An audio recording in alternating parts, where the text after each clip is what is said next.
I don't want to let go. Drift has woken up to some weird stuff in his frame before. Nothing like what some of the mechs find.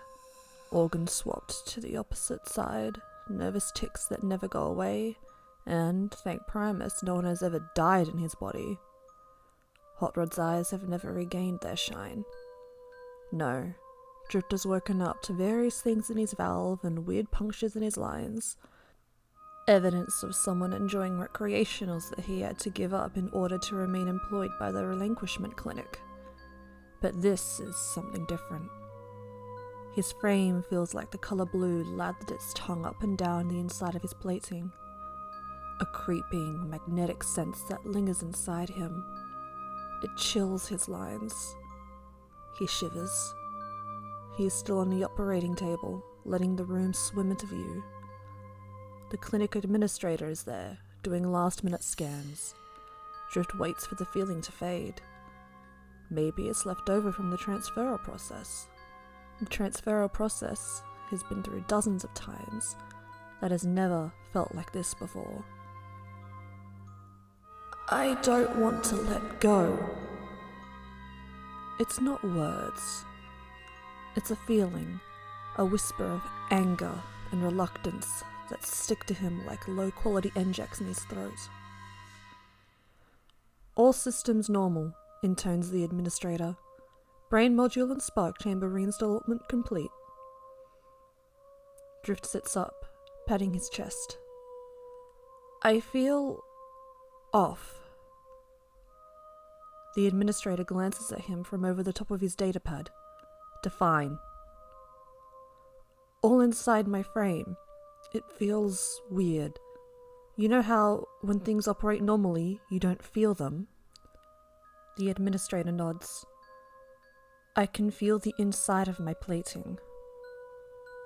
The administrator gives him a look. He conducts a few more tests. Drift is a high earner after all. The administrator lets Drift watch the raw data be crunched by the medical programs.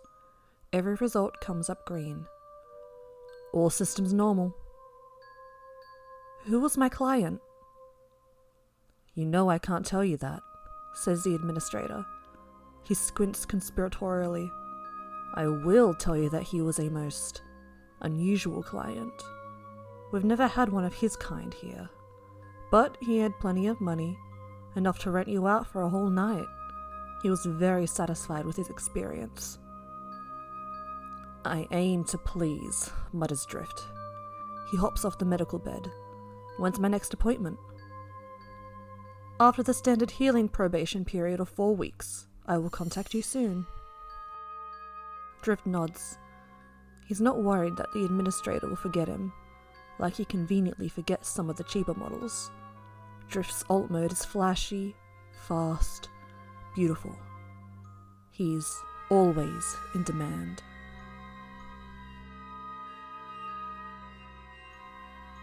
The weird feeling takes a few days to dissipate. Drift isn't worried exactly. Sometimes clients leave a bit of themselves behind. Maybe some rogue spark energy is lingering in the lines or something. One weirdo left a bit of his innermost energon inside Drift's chest once. The administrator cleaned it out before reinstalling Drift, but had brought it up as a point of amusement.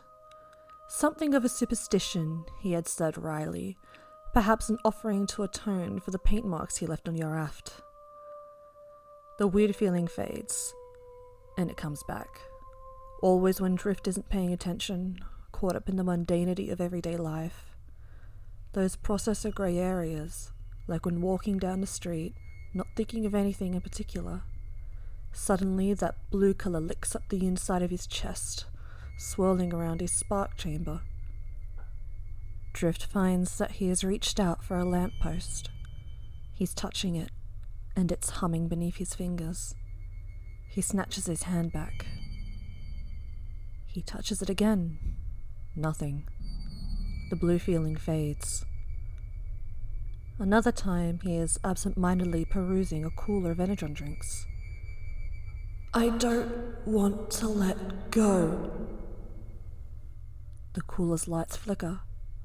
Drift yelps, whacking his hand against the glass door and cracking it in half. The owner of the store almost kicks him out. Drift has to buy a shelf of drinks to pacify him. Drift lies in bed.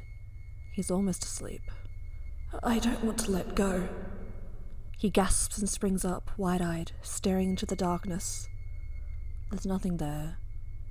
It's all inside, blue and grasping and touching and swirling. He beats his chest, willing the feeling to fade. It oscillates inside him, concentrating on his spark chamber. He knows if it gets to his spark, he's done for. He grits his teeth. It recedes. For now. When the administrator calls him to set up his next appointment, Drift is half out of his mind. He has not been sleeping well. He's not sure if the things he touches really move or not. He mentions the strange side effects.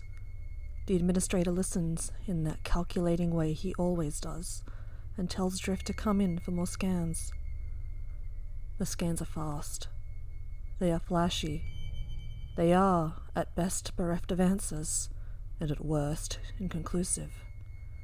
The administrator shrugs, assigns Drift his next client, and tells him to come back in a few weeks. The only thing that gets Drift through it is an accidental discovery. For whatever reason, if he looks at himself in the mirror, the feeling calms and goes away. He installs mirrors in his ceiling. He installs mirrors in his palms. He looks at himself from every angle. He can sleep. A few weeks later, Drift is reclining on the operating table, staring daggers at his palms until his arms are restrained. As his head falls back, he wonders if the bed will shudder beneath him. He wonders if the administrator will notice, will feel it, will hear it. The administrator plugs an anesthetic line into his side. I don't want to let go! The blue feeling is angry. Before Drift can warn the administrator, he's already under. And he wakes to a furious glare. Being clean is in your contract. What have you been using? Drift scrambles up on the bed. Swaths of blue are pounding through him, washing up against his spark chamber. Nothing! You tested me right beforehand. How could I possibly be using anything? The client was furious. He said your frame wanted him out. It fought him in every turn of the wheel. He had a terrible experience. He demanded his money back. We had to pay him double to keep his mouth shut. It wasn't me. It wasn't me. Drift's hands shoot to his chest. It's swirling in there, blue and sick and jealous. Your contract is terminated. Get out. The administrator points to the door. Drift leaves, burning the bridge with a few choice swears. With nowhere else to go, he signs up for the Decepticon cause and heads to war. He never trades his frame for cash again. The feeling never comes back. Ever since the Lost Light left Cybertron, it's been one shitty thing after the other. Losing 40 mechs at launch, getting infected at Delphi, losing Rodimus, Overlord breaking out, and now the fucking DJD are here. Drift shoves Ratchet into the medbay safe room, but the stubborn old mech won't stay in there, and now a double fusion cannon shadow looms long down the hall. Drift tries to keep his terror from escaping into his aura. Oh, Drift, Tarn sings, but his voice doesn't come from his throat. Drift's lines run cold. Tarn's voice emanates from inside him, licking his spark chamber with blue. We've never met face to face, but do you remember me? Drift shudders. He forces himself into a defensive stance, pressing Ratchet back behind him. He raises his swords. The smell of nukes stains the air, but he knows that's not what's compelling Tarn forward. His eyes are too clear. Something else draws their frames together like magnets. Drift blocks a swipe from Tarn's claws. Put those swords down. Drift strains and pushes, but his frame obeys Tarn, not him. No! Kneel. Drift struggles, rooting his feet to the ground, willing his knees not to bend, but his frame obeys Tarn, not him. Watch, my friend. Take care of your friend. Drift tries to look away. He watches in agony as Ratchet is grabbed from behind by Kaon. But his frame obeys Tarn, not him. Give up. Drift tries to flare his spark, but his frame obeys Tarn, not him. Tarn curls a hand under Drift's chin. His claw tips scratch Drift's throat. I remember being inside your skin. So fast. So beautiful. When I was nothing and no one, I got to be you for one night. It set me free. I didn't want to let go of you. Drift gasps. His spark. It's dwindling. He doesn't know how or why. Tarn washes away in cold blue. Drift's frame is folding into itself. He collapses. Only his face held up in Tarn's crushing grip. I don't want to let go.